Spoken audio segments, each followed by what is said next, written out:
তিনি বলছেন, যে বা মহিষে কৃত সৌন্দর্য হৃদ্রতা জনেষু দেহান্তর বার্তিকেষু গৃহেষু জায়া আত্মরতি মৎসু ন প্রীতিযুক্তা যাবতাশ্চ লোকে। ঋষভদেব ভগবান বলছেন, মানুষ অবশ্য প্রমাদবশত ইন্দ্রিয়ের তৃপ্তি সাধনের জন্য নানান কুকর্মে লিপ্ত হয়।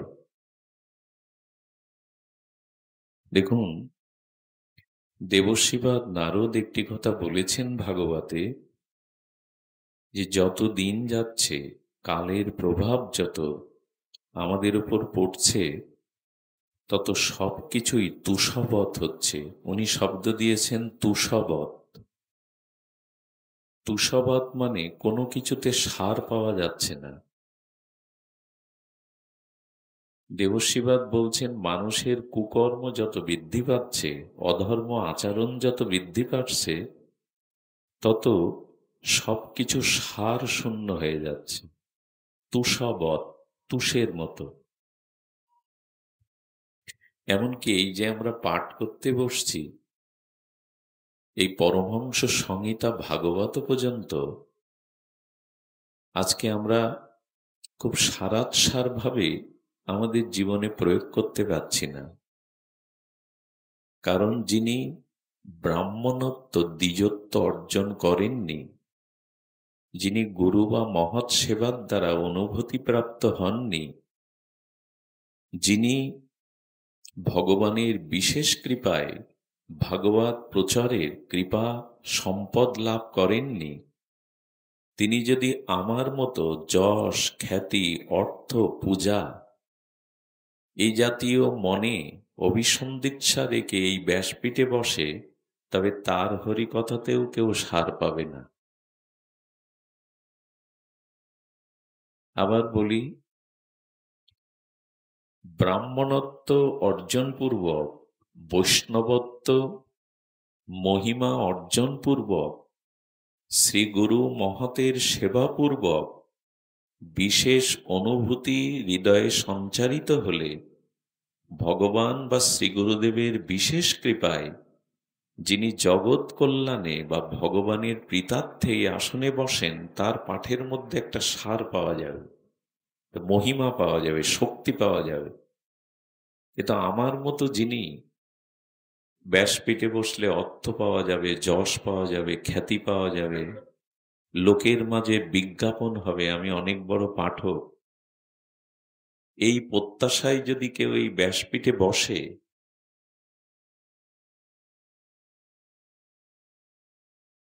এই ব্যাসপীঠে যদি কেউ এখানে বসে, তাহলে তার পাঠেও কিছু মর্মস্পর্শী সারাৎসাত আমরা পাব না। শুরু থেকে এসে এখানে মন স্থির করা যাচ্ছে না, কেন জানি না, পরিবেশটা ঠিক মন স্থির করার মতো অনুকূল হয়ে উঠছে না। তো আপনারা ধ্যান দিন। দেখুন, একটি কথা বলি,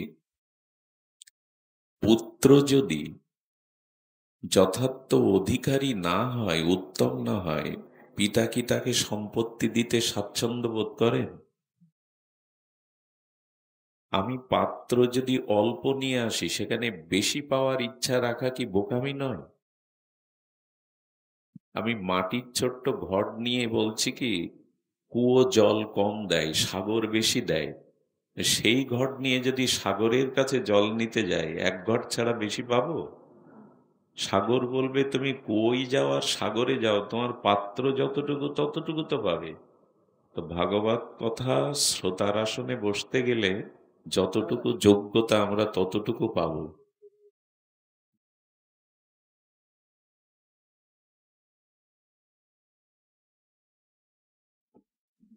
তো শ্রোতা হিসাবে একটা পাত্র হওয়া চাই। সবখানে এই জন্য হরিকথা মাধুর্যময় হয় না, চাইলেই হয় না।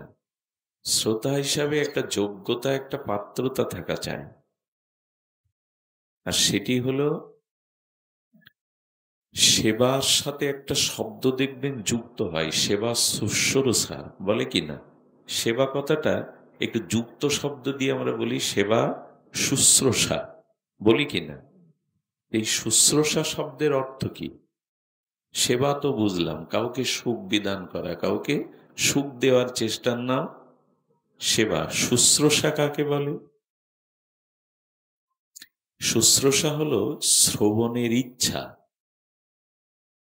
শুশ্রূষা শব্দের অর্থ হলো শ্রবণের ইচ্ছা।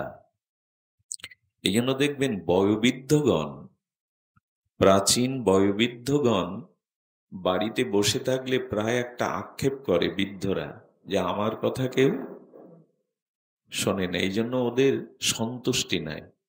বৃদ্ধদের সেবা কি? তাদের কথা। এই জন্য প্রাচীন বয়োবৃদ্ধরা বাড়িতে প্রায় দেখবেন আক্ষেপ করে যে আমার কথা কেউ শুনতে চায় না, শোনে না। এই শ্রবণের ইচ্ছাটার নাম হলো শুশ্রূষা। পাত্র চাই, শ্রবণের অভিলাষ চাই। সামনে যদি 10 জন ঘুমাতে থাকেন, হেলতে থাকেন, অলসতা হাই তুলতে থাকেন, তাহলে আর ভাগবত যে ওখানে প্রকট হবেন না। এই জন্য পাত্র চাই। শ্রবণের প্রবল ইচ্ছাই ভাগবত প্রকট করে। আমরা যে কথা বলছিলাম, দাদাজি মহারাজ যেখানে রেখে গেছেন সনাতনের 700 সনাতন জিজ্ঞাসা কে আমি, যদি এর উপরে একটু আমরা বলি, তো ঋষভদেবের এই কথা শুনুন। ঋষভদেব ভগবান বলছেন যে না, মানুষ, ওই যে আমি যে কথা বলছিলাম, সারটা পাচ্ছি না আমরা।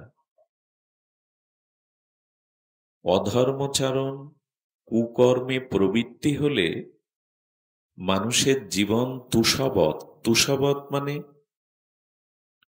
ধানের তুষকে দূর থেকে ধানের মতোই দেখায়, কিন্তু তার থেকে চাউল বা তন্ডুল পাওয়া যায় না। দেখাচ্ছে ধানের মতো, কিন্তু তার থেকে সার কিছু পাওয়া। তেমনি এখন বলা হচ্ছে অধর্মচারণ যার জীবনে যত বেশি আমাদের, এবং কুকর্মে আমরা তমগুণ রজগুণের দ্বারা যত রত, তত তার জীবনটা অসার হয়ে যাবে। এবং এই ব্যাসপীঠে ব্রাহ্মণত্ব, বৈষ্ণবত্ব, মহৎ সেবা, গুরু সেবা, শ্রীগুরু উপলব্ধিগত আর ভগবত প্রীতাত্মে, জগৎ হিতাত্মে যদি এই ব্যাসপীঠে না বসা হয়, মাদিস আমার মতো যদি বিজ্ঞাপনের জন্য, অর্থের জন্য, সম্মানের জন্য, অধিক শিষ্যকরণের জন্য এই ব্যাসপীঠে বসি, তবে সেক্ষেত্রে ভাগবত সার কিছু পাওয়া যাবে না। সেটাই এখন বেশি হচ্ছে আমাদের দ্বারা ভাগবত প্রচার হয়ে। আমাদের বললে ভুল হলো, আমার মতো যারা, তাদের দ্বারা প্রচার হয়ে। এই জন্য সারটা কোথায় অপসারিত হয়ে যাচ্ছে, সার নাই। আর সেখানেই ঋষভদেব তার পুত্রদের বললেন যে দেখো, যদি প্রমাদবশত ইন্দ্রিয় তৃপ্তি সাধনের জন্য মানুষ নানান কুকর্মে লিপ্ত হয়, ভগবান ঋষভদেব বলছেন এটা মঙ্গল নয়। কারণ এর দ্বারা আত্মাকে অসৎ ও দুঃখজনক শরীর ধারণ করতে হয়। যদি কুকর্মে, অসৎ ধর্মচরণে আমরা রত থাকি, তাহলে তার পরিণতি কি হবে? বলছেন পরিণতি হবে এই যে দুঃখময় আত্মাকে, আত্মার তো, জীবাত্মার তো পতন আছে, হয়তো পশুকুলে যাব, হিংস্র সাপদ সংকুল কুলে যাব, আত্মা 84 লক্ষ জনী ভ্রমণের দুঃখ ভোগ করবে, পতন হবে। এই জন্য প্রথমেই সতর্ক করছেন ঋষভদেব পুত্রদের, এসো, কুকর্ম অসৎ আচরণ থেকে, অধর্ম থেকে সরে এসো।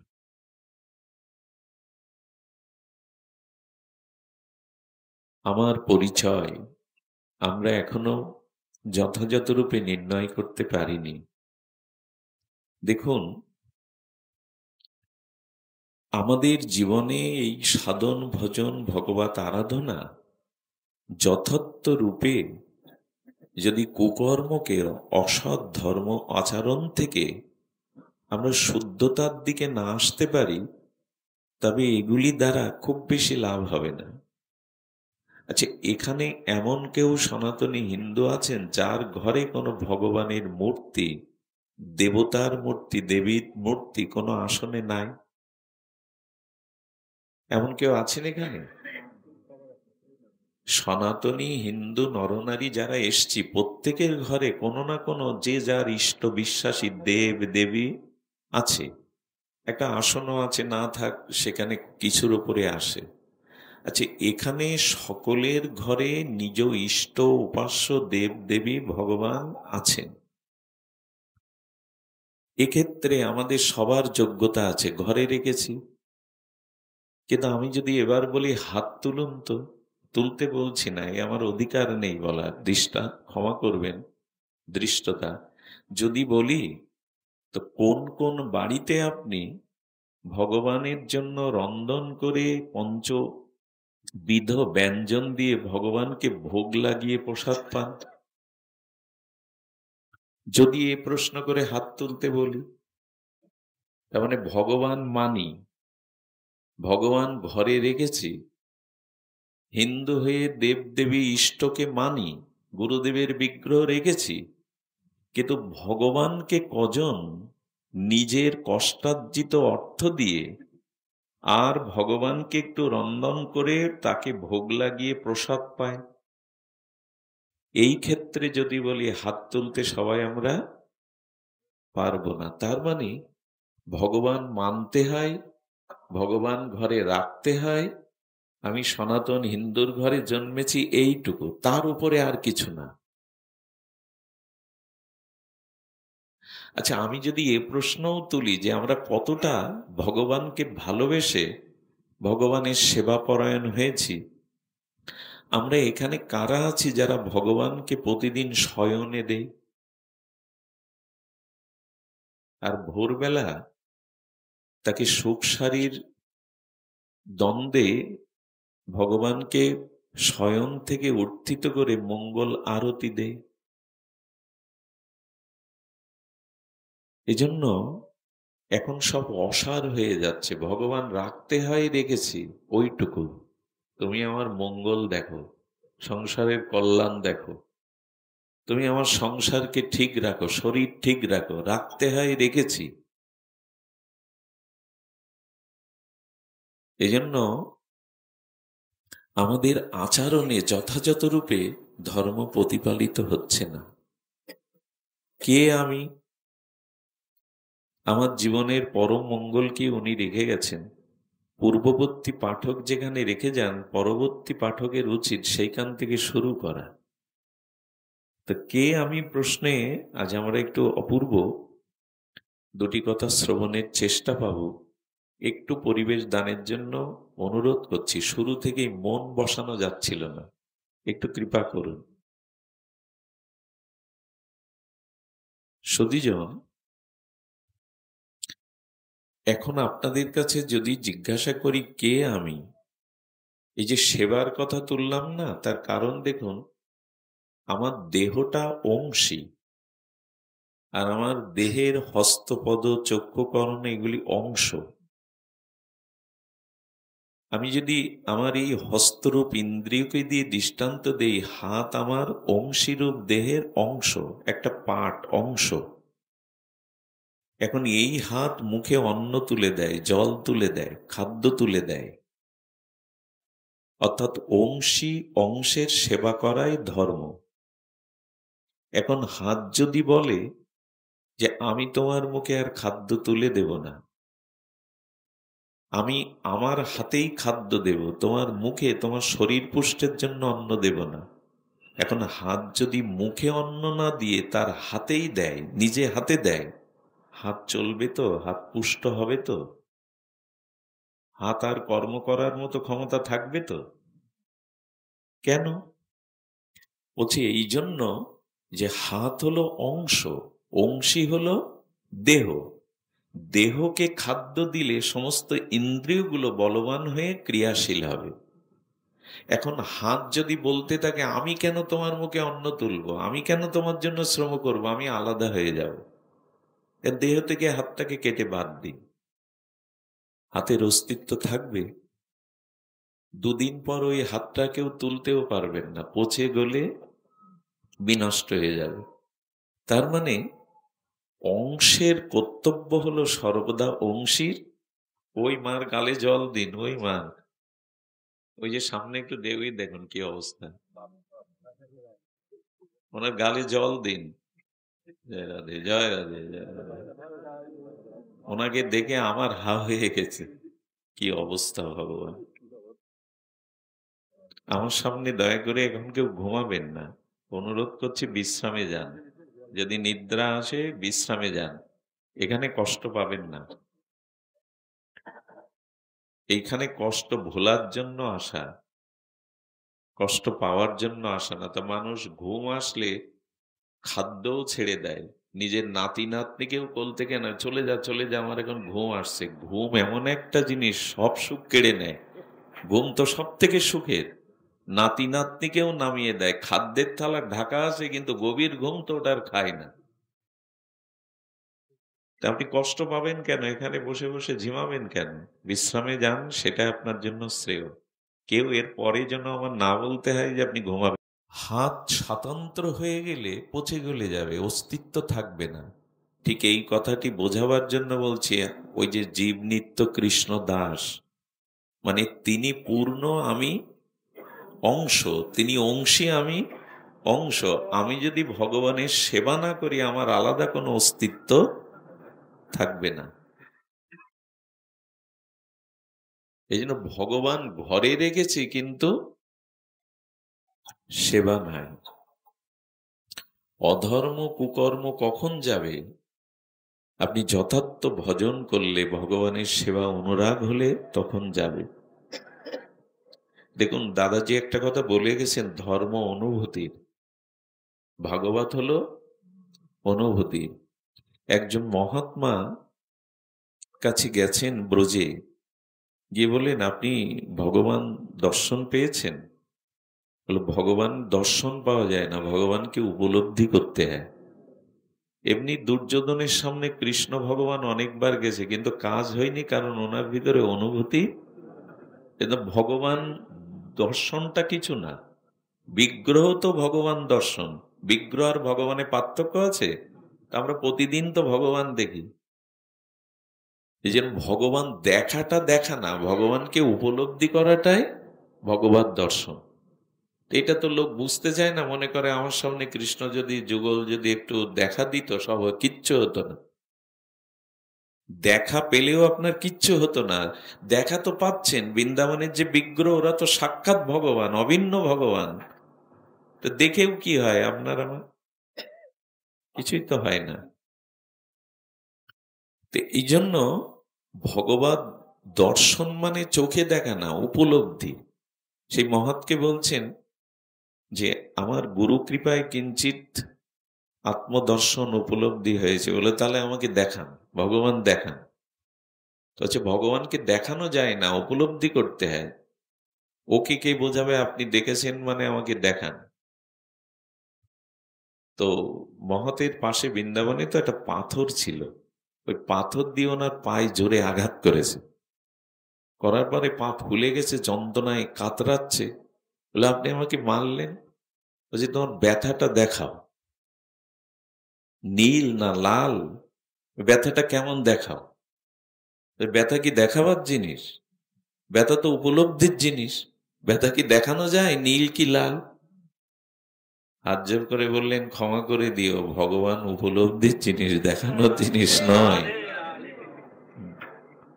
উনি আরেকটা কথা বলেছেন, মহতের কৃপায় অনেক দেখবেন মায়েরা, বাচ্চারা, বাবারা সাধুগুরু দেখলে হাত মাথায় রাখতে বলে, মাথায় গিয়ে দেয়। কেন?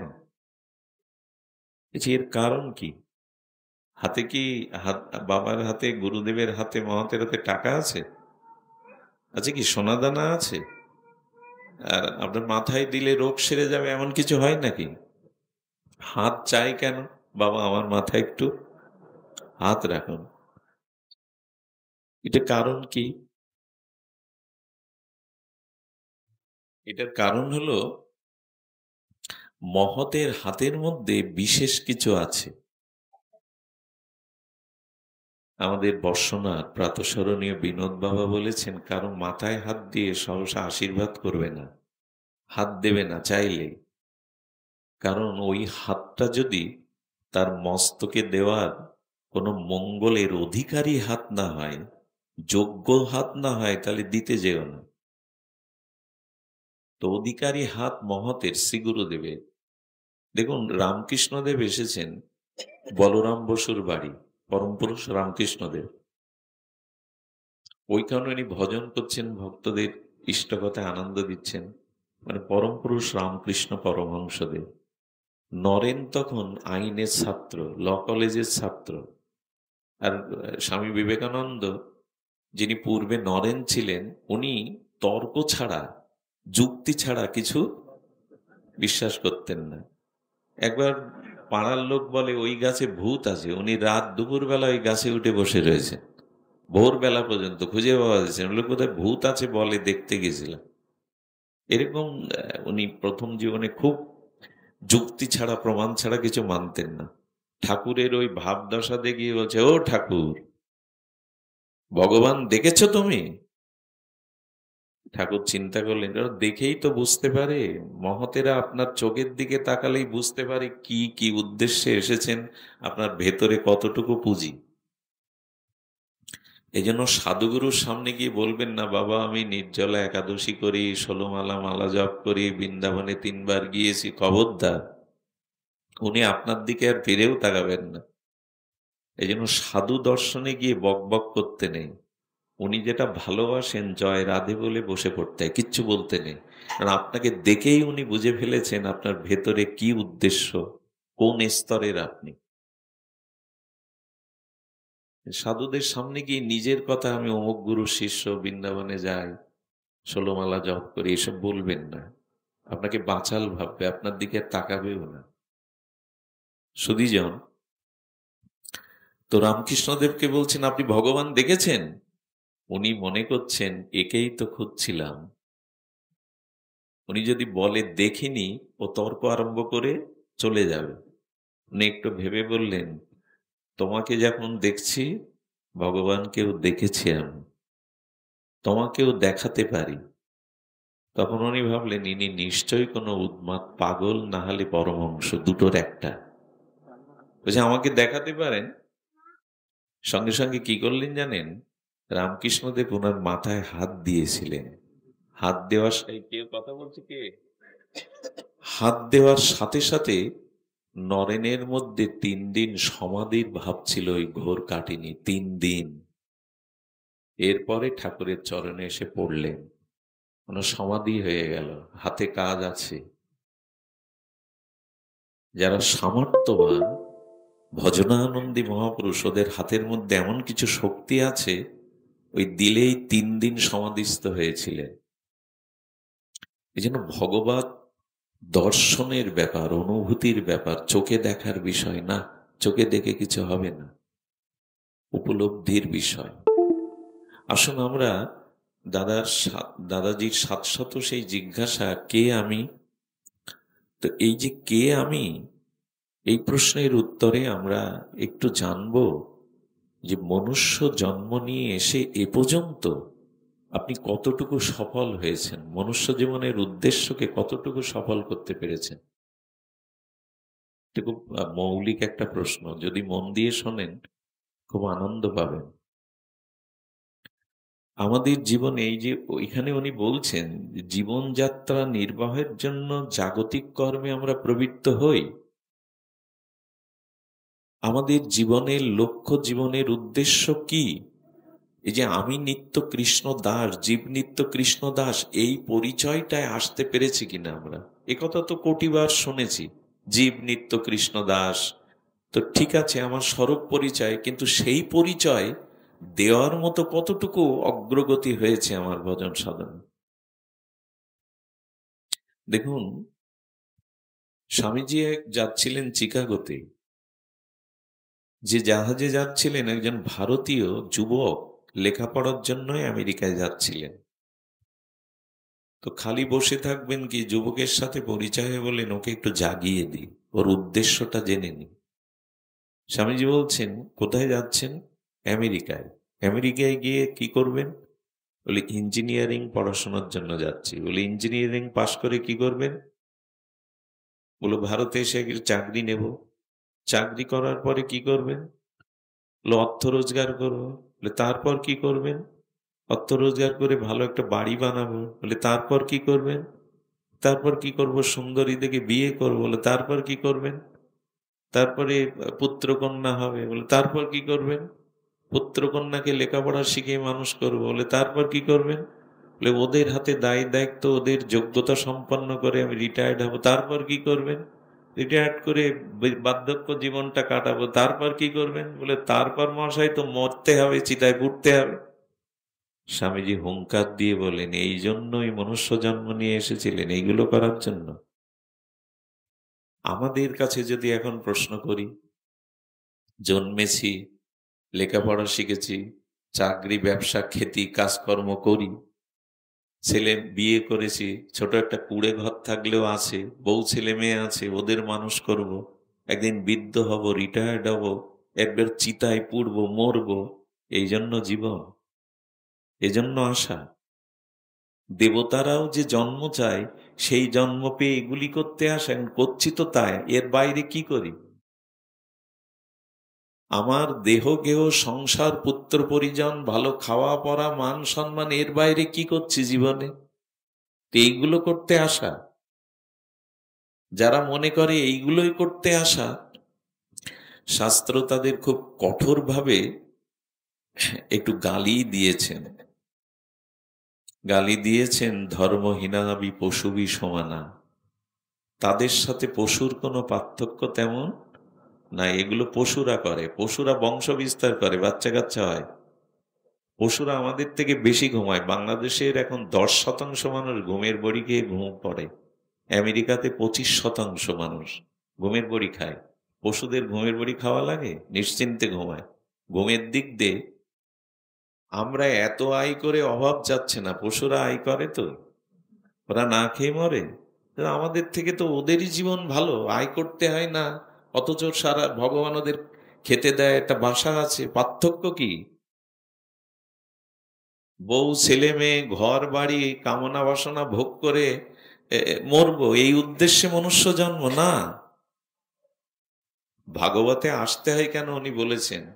ভাগবতে আসতে হয় জীবন দর্শনকে উপলব্ধি করার জন্য।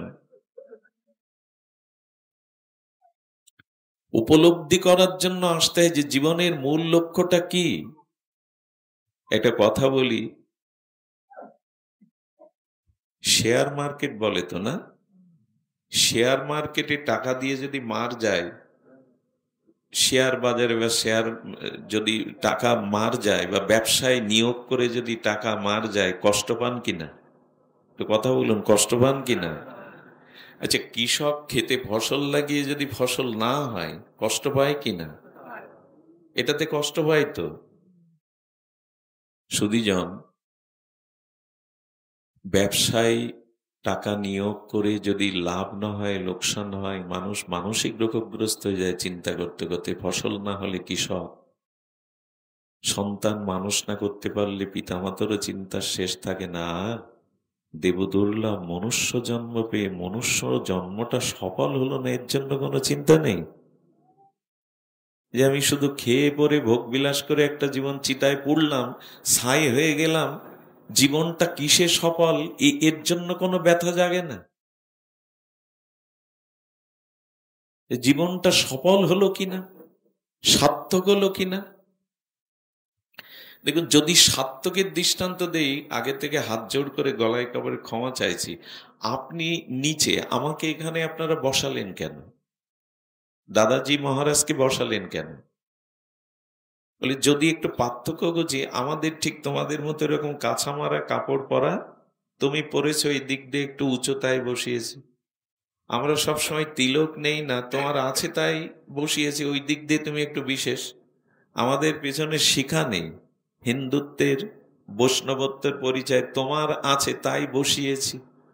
আমি তোমার মতো বসে দুটো কথা সবাইকে বুঝিয়ে বলতে পারবো না, তাই তোমাকে বসিয়েছি। যদি এই লক্ষণগুলোও বলেন, তাহলে এই দাদাজি মহারাজ বসে যে পাঠ করছেন, ওনাকে যে উচ্চাসনে বসিয়ে মালা চন্দন দিয়ে উলুধ্বনি জয়ধ্বনি দিচ্ছেন, উনি আমার থেকেও কিছুটা, না আমি যদি নিচে বসে থাকি খোকনদার থেকে কিছুটা সফল, কিছু গুণ আছে বলেই তিনি আপনার থেকে সফল। খোকনদা নিচে বসেছেন, ধনঞ্জয় নিচে বসেছে, উনি ওপরে বসে আমাকে বসিয়েছেন কেন? কারণ উনি মনে করছেন তোমার কথা আমি মাটিতে বসে শুনছি, মানে আমার থেকে কিঞ্চিত যোগ্যতা তোমার। মানুষ সফল হয় কিসে? সফল হয় নিজের দক্ষতা, যোগ্যতা। তো সেই যোগ্যতা, আপনি বড় পদ পেলেন, অর্থ পেলেন, এটা যোগ্যতা বটে, কিন্তু মূল যোগ্যতা কি? মূল যোগ্যতা হলো জীবন যদি সফল করতে পারেন। জীবন সফলের একটা দৃষ্টান্ত দেই, খুব উল্লেখ করার মতো, শুনলে আপনাদের হৃদয় পুলকিত হবে। আচ্ছা, দিয়াশালার কাঠি, এটার সাথে পরিচয় আছে আমরা না? ম্যাসিস নাকি ম্যাস, আমি তোমার মূর্খ জানি না। ম্যাস মানে বাংলায় দিয়াশালায়। দিয়াশালার কাঠিটা জলে ফেলে দিন, দিয়াশালার বারুদযুক্ত কাঠিটা জলে ফেলে দিন, নষ্ট হলো কিনা? ওটা নষ্ট হলো কিনা একটু কথা বলুন। আচ্ছা, ওই কাঠিটা আপনি ঘষে একটা প্রদীপ জ্বালাবেন মন্দিরে, আরতির জন্য প্রদীপ জ্বালিয়ে আবার জলে ফেলে দিলেন, দুটোর দশাই তো নষ্ট। আগে জলে পড়ে নষ্ট হলো, আর এটা কিঞ্চিত একটু ধপ করে জ্বলে প্রদীপটা জ্বালানোর পর আবার সেই জলে, দুটোই নষ্ট হলো। তো সফল কাকে বলবেন? দুটো কাঠই তো নষ্ট হলো, তো সফল কাকে বলবেন? যে উদ্দেশ্যে ওর গায়ে বারুদ ছিল, সেই উদ্দেশ্যটাও সফল করে প্রদীপ, অগ্নির দ্বারা প্রদীপটা জ্বালাতে পেরে নষ্ট হয়ে গেছে, এই জন্য সফল। তাই ঈশ্বর লাভই হলো মনুষ্য জীবনের সফলতা, জীবন সার্থক করা। নাহলে কিসের সফলতা?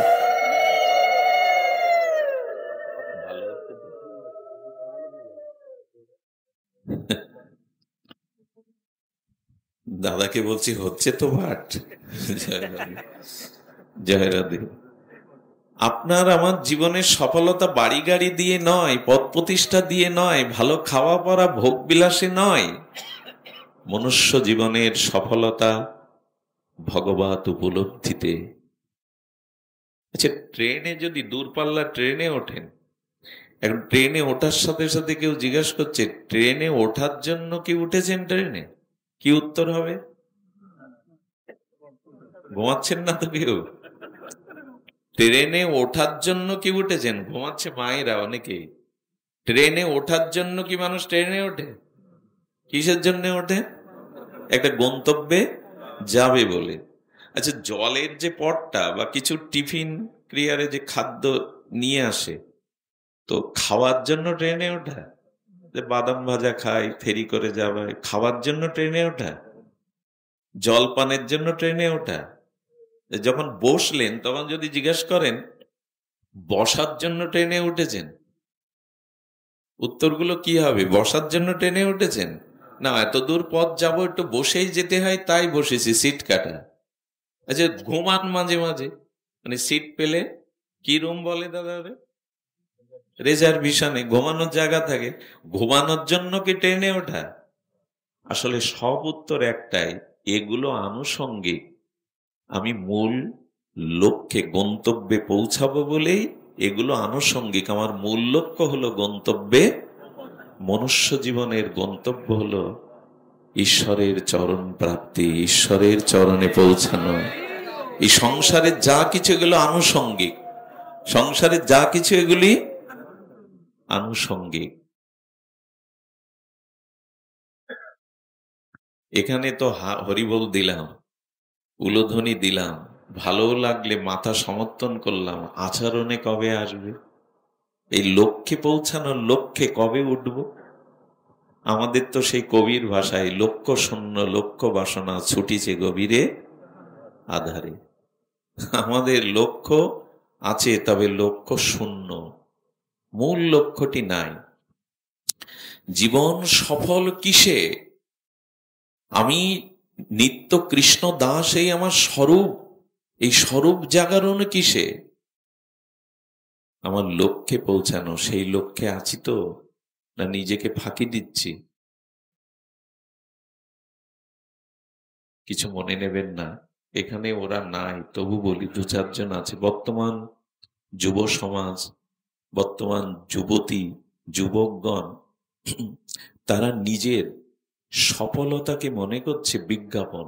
যে যত নিজের বিজ্ঞাপনে আসতে পারে সে ততটা সফল মনে করছে। এবং এও সফল মনে করছে আমি যদি অন্যের থেকে 20,000 টাকার একটা জামা পরতে পারি, খুব মডেলিং কোনো জুতো জামা এগুলো পরতে পারি, তাহলে আমি লোকের কাছে দৃষ্টি বা আকর্ষিত হবে, আমি সফল হব। সত্যিই কি এভাবে সফলতা আসে? এতে বিফলতা আসে, ব্যর্থতা আসে, হতাশা আসে। সফলতা আসে জ্ঞানে। যার ভিতরে চেতনা আছে, জ্ঞান আছে, গুণাবলী আছে।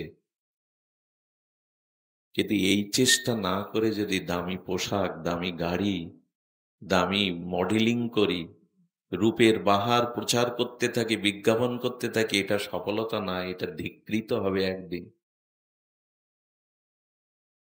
আজকের দিনে এই প্রচার বিজ্ঞাপন কি যেন, মোবাইলে যত যার ভিউ বাড়ানো যায়, যে যত দেখবেন স্বামী স্ত্রী তাদের সম্পর্কটা অন্তরঙ্গ, সেটাও এখন বিজ্ঞাপন করা হচ্ছে, তুলে দেয়া হচ্ছে।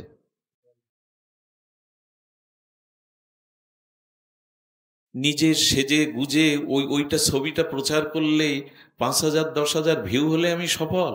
তোমার চেতনা যদি না থাকে, জ্ঞান যদি না থাকে, আমাদের ভগ্নী নিবেদিতা, এই মার্গারেট, উচ্চ ইংল্যান্ডের শিক্ষিতা মহিলা, সব ছেড়ে দিয়ে মালসা পুড়িয়ে খেতেন স্বামীজির আদর্শে। কলকাতায় ড্রেন পরিষ্কার করেছেন, বাড়ি বাড়ি গিয়ে পিতামাতাকে বুঝিয়ে 2-4 জন বালিকাকে এনেছিলেন রামকৃষ্ণ মিশনের বিদ্যালয়ে। 2-4 জন বাচ্চাদেরকে, সে সময় মেয়েদের পড়ানোর কথা চিন্তাই করতো না পিতামাতা। সিস্টার নিবেদিতা। আজকে তিনি জগৎ পূজিতা কেন? খুব রূপ থাকলে, খুব বিজ্ঞাপন থাকলে, দামি গাড়ি চড়লে, খুব সেজে গুজে বিজ্ঞাপন দিলেই আপনি সফল। বর্তমান যুবক যুবতীদের এইভাবেই ছুটে যে আমি লোকের কাছে কি করে পরিচিতি পাবো, নিজেকে কি করে প্রকাশ করতে। এভাবে হয় না। এভাবে একদিন থেমে যাবেন, নিরাশ হওয়ার অন্ধকারে ডুবে যাবেন। জ্ঞান চাই, চেতনা চাই। ভগ্নী নিবেদিতা, জগৎ পূজিতা মাদার তেরেজা সারা জীবন একটা সাদা কাপড় পরেছেন। মাদার তেরেজা, আরে বিমানে যেতে গিয়ে মানুষ যে খাদ্যগুলো ফেলে দিত, উন্নত যারা খুব ধনী শেঠ, তারা দেখবেন খাবার প্লেট পরিষ্কার করে খায় না, কারণ তাদের একটা মর্যাদা হলো সব চেটে পুটে খাবো আমি, কি খুব বুভুক্ষ গরিব, কিছু রেখে দিতে হয়। উনি ওইগুলো রেখে অনাথ বাচ্চাদের খাওয়াতেন। ওগুলো ফেলে দিয়েন না, আমার আঁচলে দিন। বিশ্ববন্দিত তিনি। খুব সেজে গুজে বিজ্ঞাপন দিলেই নিজের জীবন সফল হয়? আমার এতগুলো ভিউ মোবাইলে, তাতে হয়ে গেল? এইসব তাল আমাদের। এই জন্য ঋষভদেব পুত্রদের আমরা পুত্রদের এই উপদেশ দেই যে কুকর্ম অসদাচরণ ছেড়ে ভগবত আচরণে এসে জীবনকে সফল করো। পিতা হয়ে পুত্রদের এই উপদেশ দিচ্ছে। কেমন একটা অন্ধকারের গভীরে চলে যাচ্ছি। সফলতা ওভাবে আসে না। সুধীজন, যদি ভগবত জ্ঞান থাকে, নিজের যদি কোনো ভগবত গুণাবলী থাকে, জগৎ কল্যাণের কোনো গুণাবলী আপনার সৃষ্টিশীল কাজের সাথে যুক্ত হন, মানুষের কল্যাণের জন্য কিছু করুন, তবেই আপনি জগতের দৃষ্টি আকর্ষণ করতে পারবেন। তবে প্রচারের জন্য নয়। নিজেরে যেন না করি প্রচার, নিজেরও আপন কাজে তোমার ইচ্ছা পূর্ণ করো হে আমারও জীবন মাঝে। নিজেরে করিতে গৌরব দান, নিজেকে কেবলই করি অপমান। কবিগুরু, নিজের প্রচার করতে যেও না, তোমার জীবনে ঈশ্বরের ইচ্ছাকেই প্রচার করো, এটাই প্রকৃত প্রচার, এটাই প্রকৃত শ্রেষ্ঠত্ব। তোমার জীবনে তার ইচ্ছাগুলি প্রচার করো।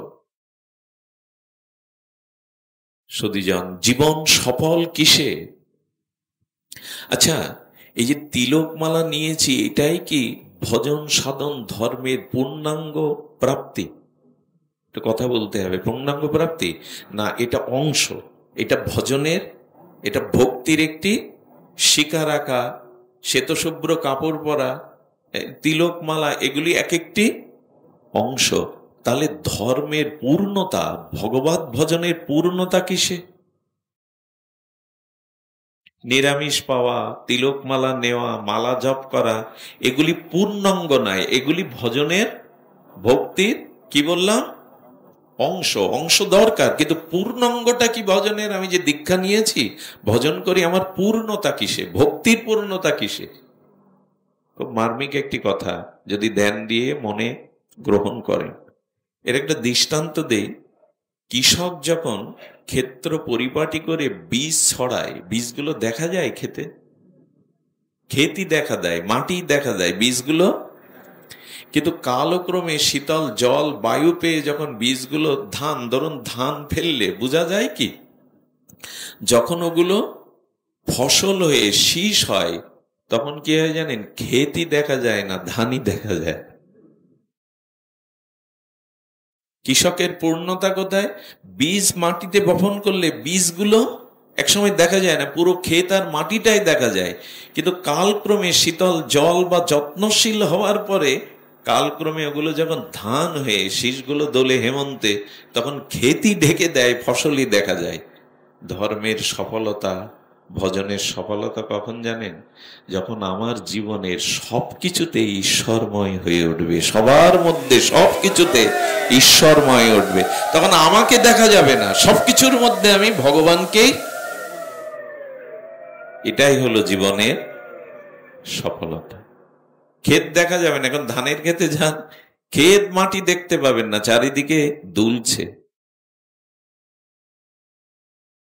আমার জীবনেও যখন সবকিছু ভগবান, এই সংসার গোবিন্দের, স্ত্রীপুত্র গোবিন্দের, সবার মধ্যেই, মন্দিরে শুধু গোবিন্দ না, সবার মধ্যে এই ঈশ্বর উপলব্ধি যখন সর্বময় হবে, আপনি, আপনার অভিমান, আমিত্ব ঢেকে যাবে।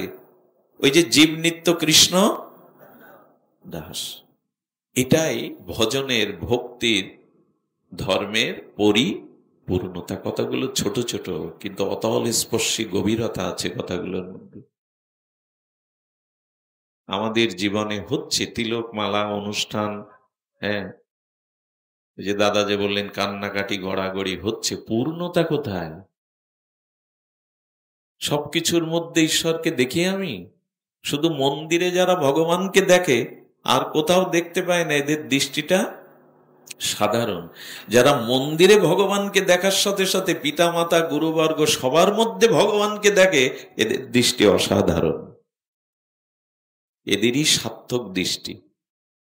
আরেকটা কথা এখন হয়েছে আমাদের মধ্যে, জগৎ গেল, জগৎ গেল, সব শেষ হয়ে গেল, সব শেষ হয়ে গেল।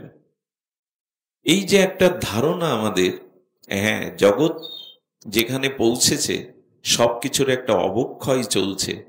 তবে আপনাদের একটু বলি, সৃষ্টিকে আপনি বদলাতে পারবেন না। পৃথিবী এমন কেন, মানুষ এখন এমন কেন, এ এমন কেন, প্রতিবেশী এমন কেন, আমার স্ত্রী এমন কেন, আমার স্বামী এমন কেন, রাজনীতি এমন কেন, ধর্মনীতি এমন কেন, মঠ মিশন এমন কেন, এই সৃষ্টি আপনি বদলাতে। এক কাজ করুন না, যে কেউ যদি দাবি করে যে পৃথিবীটা যদি চামড়া দিয়ে ঢাকা থাকতো, পায়ে আর ধুলো, কাপড় বা কাটা বিদ্যত না, তো পৃথিবী চামড়া দিয়ে সব ঢেকে দেওয়া যাবে? তো সম্ভব কি এটা? কিন্তু এটা সম্ভব, আপনার পায়ে কাকড় ফুটবে না, কাটা ফুটবে না, এটা পুরো চামড়ার জুতো পায়ে দিয়ে মিটে গেল। যেখানে পা দেবেন আর কাকড় কাটা ফুটবে না। আসলে আচার্যরা বলেছেন, সৃষ্টিকে বদলাতে চেয়েও না, দৃষ্টিকে বদলাও। সৃষ্টির পরিবর্তন করতে চেয়েও না, ও কলিযুগ কালের কবলিত ধারায় চলছে, তুমি তোমার দৃষ্টিভঙ্গি বদলাও। আচ্ছা, কাউকে যদি বলা হয় পৃথিবীতে যত টেক্সটাইল মিল আছে তাই দিয়ে আকাশ ঢেকে দাও, শামিয়ানা দিয়ে কাপড় দিয়ে আকাশকে দেওয়া যাবে তো? অনন্ত বস্তুকে ঢাকা যাবে তো? কিন্তু আপনি চোখের সামনে ছোট একটা পর্দা দিয়ে দিন, একটা কাপড়ের টুকরো দুই চোখের মধ্যে দিয়ে দিন, পৃথিবী ঢেকে গেল কিনা? অর্থাৎ বলতে চাইছি, সৃষ্টিকে বদলানোর আপনার ক্ষমতা, আপনি আপনার দৃষ্টিকে বদলান। এই দৃষ্টি বদলের মন্ত্রই হলো ভাগবত। আচ্ছা, একটা কথা বলি, যারা পাঠের আগে এখানে এসেছিলেন, পাঠের পরে যদি আপনি সেই মানুষটাই বাড়ি গেলেন, আপনি কি সঙ্গ করলেন? হরিকথা শুনলেন? এইখানটাই তো সাধু সঙ্গের পরীক্ষা, মহিমা। যে ব্যক্তি হিসাবে আপনি এখানে এসেছিলেন, সেই স্বভাব, সেই ভাব, সেই ব্যক্তিত্ব নিয়ে আপনি বাড়ি ফিরে গেলেন, সাধু সঙ্গ হলো কি? মাঝখানে তাহলে সময়টা কি হলো? Time pass. যে ব্যক্তি আপনি এসেছিলেন তার কিঞ্চিত পরিবর্তন নিয়ে যদি না যেতে পারেন, আপনি সাধু সঙ্গ করেন। জলে লাভলেন, কাপড় ভিজলো না, আগুনে হাত দিলেন, তাপ লাগলো না, চিনি খেলেন, মিষ্টি লাগলো না, তা কি হয়? আবার শাস্ত্রে বলছে লব মাত্র সাধু সঙ্গে সর্বসিদ্ধি হয়। চোখের একটা পলকের 11 ভাগের 1 ভাগে সাধু সঙ্গ করলে সিদ্ধি হয়। তা আপনি যে মানুষ এসেছিলেন সেই একই মানুষ ফিরে গেলেন, করলেন কি? এই জন্য সাধু সঙ্গে এসে নিজেকে বদলাতে হয়। সেই সংকল্পটা, যে কথাটা হৃদয়ে লাগে, ওই স্বভাবটা নিয়ে যেতে হয়। কিন্তু আমরাও নিয়ে যাই। এক মাতাল একদিন গেছে, বউ ঠেলে ঠেলে পাঠিয়েছে, যাও যাও পাড়ায় হরিকথা হচ্ছে, যা। যে অনিচ্ছা সত্ত্বেও এসে বসেছে, মদের নেশা তখন ছুটে গেছে। বললেন সাধুর কথা মন দিয়ে শুনবে।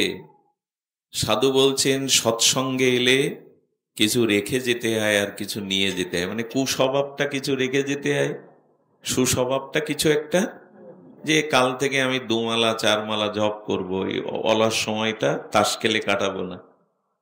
এখনো সবাই যখন শেষ হয়ে পাঠ থেকে চলে যাচ্ছে, তখন বলছে সাধু বারবার বলল কিছু রেখে যেতে হয়, কিছু নিয়ে যেতে হয়। তা আমি রেখে যাব কি আর নিয়ে যাব কি বুঝতে পারছে না। যেতে যেতে মানুষ যেখানে জুতো খুলে রাখি না আমরা, ওইখানে এসে বলছে হ্যাঁ, পুরনোটা রেখে নতুনটা নিয়ে যায়। একটা কিছু রেখে একটা কিছু তো নিয়ে যেতে হয়। ক্লান্তি দূর হবে, মনের মলিনতা দূর হবে, নতুন একটা প্রেরণা, চেতনা এটা জাগবে। মানুষের পরিবর্তন হতে সময় লাগে না। একটা শব্দ মানুষের জীবন পরিবর্তন করতে পারে, একটা শব্দ। জগৎ শেঠ লালাবাবু শুনেছেন না, বাবা বেলা তো গেল, বাসনায় আগুন দাও। আমরা ইনিয়ে বিনিয়ে বলি, বেলা গেল বাসনায়, এই এক কথায় বৃন্দাবনে চলে গেলেন, জমিদারিত্ব ছেড়ে দিয়ে। বেশি সময় লাগে? এখন এখানে আমার সামনে অনেকেই ব্যক্তিত্বশীল ব্যক্তি আছেন সম্মানে। আমি যদি এখন আপনাকে নাম ধরে একটা গালাগালি দেই, একটা অপমানসূচক কথা বলি, এটা একটা প্রতিক্রিয়া হবে না আপনার? আপনি ভুলতে পারবেন না, 10 বছরেও ভুলতে পারবেন না, এটা প্রতিক্রিয়া হবে। একটা কথার শক্তি এমন। তাহলে এই যে ভগবত কথা, এগুলো কাজে আসছে না কেন? একটা অপমান করলে 5 বছর মনে থাকে, তাকে দেখলে আপনার ভেতরে ক্রোধ জন্মায়, প্রেশার উঠে যায়। একটা অপমানসূচক কথার যদি এই ক্ষমতা থাকে, এই যে হরি কথা এত শুনছি, এর ক্রিয়া কোথায়?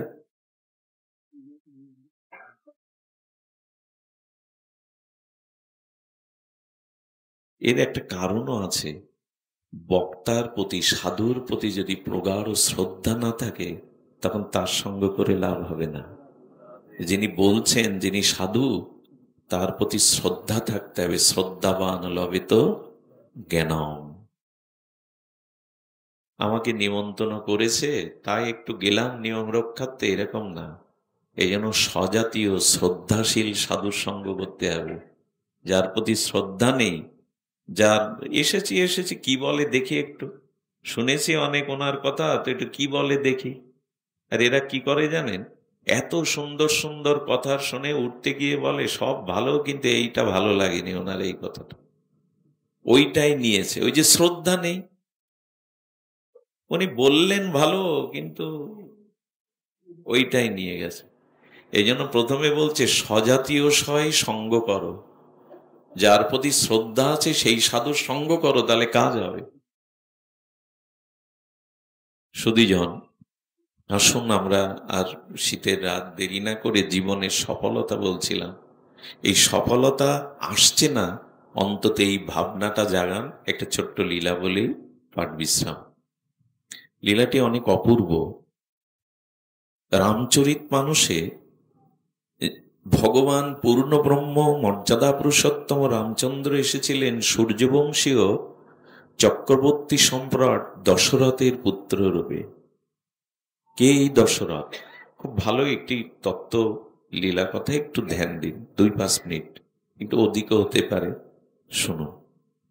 এই চক্রবর্তী সম্রাট সূর্যবংশের দশরথের পূর্ব পরিচয় শুনুন। আমাদের মানব জাতি যার থেকে সৃষ্টি, তিনি হলেন ভগবান মনু। শতরূপা মনুই তো আমাদের আদি পিতামাতা। আর বাংলাদেশের দুর্দণ্ড প্রতাপ স্বরাষ্ট্রমন্ত্রী শেখ হাসিনা ক্যাবিনেটের দ্বিতীয় সবচেয়ে ক্ষমতাশালী ব্যক্তি। অবশ্যই আমি ভালো আছি, মানুষের ভালো আছি। বৈদিক সনাতন ধর্মের সংবিধান রব্বুল আলামিন আমাকে ভালো রেখেছে। এই ভগবান মনু ব্রহ্মার মানুষ। আইনজীবীর সঙ্গে নিয়মিত সাক্ষাৎ শেষে ফেরার পর আরো ভয়াবহ শতরূপা তার সহধর্মিনী, অর্ধাঙ্গিনী। নদিয়া ডিস্ট্রিক্টে ওপেন করার পর রয়্যাল কিংস ইন্টারন্যাশনাল কিন্তু নর্থ 24 পরগনাতেও পিছিয়ে নেই। হ্যাঁ, ব্যারাকপুর নৈহাটির পর এবার আমরা রয়্যাল কিংস ইন্টারন্যাশনালের শাখা কিন্তু এসে গেছে আগরপাড়ায়, আপনার শহরে। সমস্ত ব্রহ্মাণ্ডকে ম্যাচ শেষে হামজার নিরাপত্তারক্ষী মেজাজ হারালেন। ইংল্যান্ডের লেস্টার সিটি থেকে আগত এই ভদ্রলোক হামজার সর্বোচ্চ নিরাপত্তা নিশ্চিত করতে চেয়েছেন, আর তাই বিশৃঙ্খল পরিস্থিতি এড়াতে খানিকটা মেজাজই হারিয়েছেন। তার মানে বার্ধক্য। ভারতের বিপক্ষে ম্যাচে হামজা তপু মোরসালিন ছিলেন আগ্রাসী রূপে উনি বসে বসে বিষণ্ণ বদনে চিন্তা করছেন। চুয়াডাঙ্গার মাটিতে জন্ম নেওয়া এক মধ্যবিত্ত মারোয়ারি যুবক দিলীপ কুমার আগারওয়াল 90-এর দশকে ঢাকায় এসে ওঠেন। এক বন্ধু খুলছে মুরগির চামড়া, যা কাঁচা খাওয়ার অপেক্ষায় আরেক বন্ধু। অদ্ভুত এই দৃশ্য দেখে যে কেউই হয়তো অবাক হবে। আমাদের আদি পিতা, যার পুত্র যিনি সফল সব দিক দিয়েও, তিনি চিন্তা করছেন তুই কি কথা একটা খারাপ করছো হিমানি খেলা, এ তো আগুন এসে বলছেন ঝড় জঙ্গলে খদ্দের বসাইতে দিমু না, খেলাটোর যোগ্য না রাজপ্রাসাদে। তখনই উনি বললেন, যে উদ্দেশ্য এই মনুষ্য জীবন পেয়েছিলাম। तो दोस्तों welcome back to my channel. आज हम आपके लिए और एक যেই মানবতা বিরোধী অপরাধের জন্য মাওলানা দেলওয়ার সৌদি আরবে মরুভূমির বুকে শাকসবজির বাম্পার ফলন সৌদি আরবে মরুভূমির বুকে শাকসবজির বাম্পার ফলন ফলাচ্ছেন প্রবাসী বাংলাদেশিরা। বিস্ময়করভাবে মরুভূমিতেই মূলা, লাউ, কুমড়ো, বেগুন, তরমুজ, মরিচ, টমেটো সহ সব ধরনের দেশি শাকসবজির আবাদ করছেন তারা। আমার পরিকল্পনা আসলো যে আমি একটা নার্সারি করব। একটা নার্সারি থেকে আজকে প্রায় 11টা নার্সারি আমার আছে। বিগত 20 বছর ধরে সৌদিতে কাজ করতে। তখনই আমাদের এই মনু চিন্তা করলেন জীবন সফলের জন্য কি করতে হবে। ওই যে বললাম, টাকা লস গেলে ব্যবসা। ProEng's Wave 4 Jib is a user-friendly tool to achieve dynamic camera movements, whether you're in a studio or outdoors on location.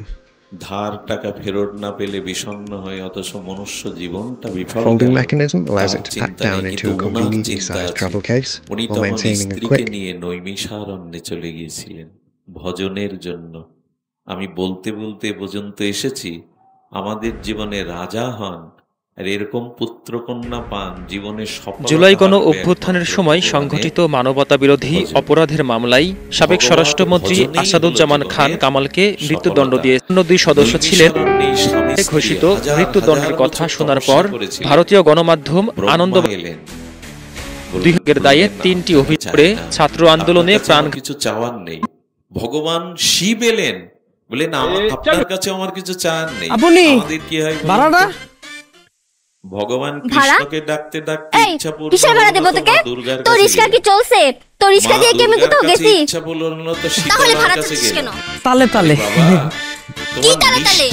মানে ওই যে তালে তালে বেবি ভাড়া কইয়া ফলাইছি। বেবি ভাড়া দুটোই তালে তালে? আপনি আমার ভুল হইছে, আমার ক্ষমা কইরা দেন প্লিজ। নিষ্ঠা কোথায় তোমার? বিয়াদ্দ প্রিসকলা, ছোট লোক প্রিসকলা, জাতটাই ছোট লোক। আপনার কাছে আমার কিছু আস্তে রিকশাওয়ালা জাতলেই কোনো কথা হইবে না, মোরা এমনি ছোট মানুষ। 25 বছর বয়সী রফিকুল ইসলাম একসময় ছিলেন সেই সাধারণ তরুণ যিনি সুতোর আশ থাকলে মায়েরা তখন লালা দিয়ে একমুখী করে নেয়। আরে আপনি এর কাছে ইচ্ছা পূরণ হলো না তো ওর কাছে কি করবেন? আন্তর্জাতিক অপরাধ এককে নিয়ে পড়ে থাকে, এককে নিয়ে পড়ে থাকুন, একটা মন কজনকে দেবে না। এই জন্য গোবিন্দ বলছেন মা মেকং শরণাগত, আমার শরণ নাও, অনন্য চিন্তা মানে অন্য চিন্তা না করে। It's been a while since DJI has released the RS। শেষে স্বয়ং ভগবান বললেন এর ইচ্ছা भगवत प्राप्ति, भक्ति प्राप्ति, उन्न कोनो वासना। देखो बैलेंस करते हैं, सबसे पहला स्टेप हमारा होता है कि हमारा गिम्बल ऊपर की तरफ ऐसे बैलेंस रहे। अभी हमारा इसका वेट पीछे जा रहा है बहुत ज्यादा, तो मतलब ये वाला जो एक्सरसाइज है हमें आगे लेके जाना है। টাকা পয়সা বাড়ি গাড়ি পাবেন, थोड़ा सा आगे लेके चलते हैं। কিন্তু ভগবানের पीछे जा रहा है, थोड़ा और आगे चलते हैं। পাবেন না, চাইতে হয়তো ভগবান তোমার চরণে সেবা थोड़ा চায়। पीछे करना चाहिए हमें। ये यहाँ पर इसका एंड हो रहा है, চরণে তোমাকে সুখ দেওয়ার জন্য, আনন্দ দেওয়ার জন্য সেবা চায়। ভগবান তখন নিজে প্রকট হলেন, পূর্ণ ব্রহ্ম সাক্ষাৎ, मतलब ये वाला हमारा पार्ट हो चुका है। মহিমা মাধুর্য। अब आते हैं नेक्स्ट पार्ट पे, नेक्स्ट हमारा है ये वाला जो आगे पीछे वाला। প্রকট হওয়ার इसके लिए हमारे पास में यहाँ पे ये नॉब मिलता है, एंड ये देखो उसको वहाँ के उसको प्रिसाइजली आगे पीछे कर सकते हैं। बट ये वाला नॉब ना बस इस वाले एक्सिस पे ही मिलता है। अगर ये सारे तीनों एक्सिस पे होता तो बहुत ही बढ़िया रहता। এত মধুর। Today we're going to look at setting up the DJI RS4 Mini gimbal. আপনার সেই অপরূপ মাধুর্য রূপ Here we want to get this balance first. যদি বলি Okay, so the way to do that, হাজারটা চেয়ে বসতাম, উনি ভগবানের রূপ দেখতে চাইছে, মাধুর্য দেখতে চাইছে, ভগবানের মাধুর্য দেখতে। The next one we're going to do is the roll motor. So we're going to go side to side. তাকে কিছু না So let দিলে me just আমি turn it প্রসন্ন around so হই you না। can তুমি see কিছু here. চাও। So the first thing we want to do is we want to unlock it, and then we loosen this off. It's going to be difficult for me to do this reverse, but you guys will get it makes it easy for you to see. But if I move it too much that way, notice that the camera falls there. So this slides on here. So we're going to slide it the other way. Now this arm has been Teflon coated, which makes it a little bit nicer and easier to move. Notice what I'm doing here is I'll just put my thumb on the motor here. I'll grab it there and I'll just give it a slight squeeze, and that enables me to move it just a little bit. But I'll also, with the other hand, I'm going to push here, so just kind of pushing it across, but you're also lifting it a little bit at the same time. Alright, so what we're looking for is a nice balance, and that's pretty good. So the camera should sit pretty steady. Now if you go here, it's still going to roll to the middle, and that's fine. As long as it settles in the middle, we're nicely balanced. Good. Let's tighten that up.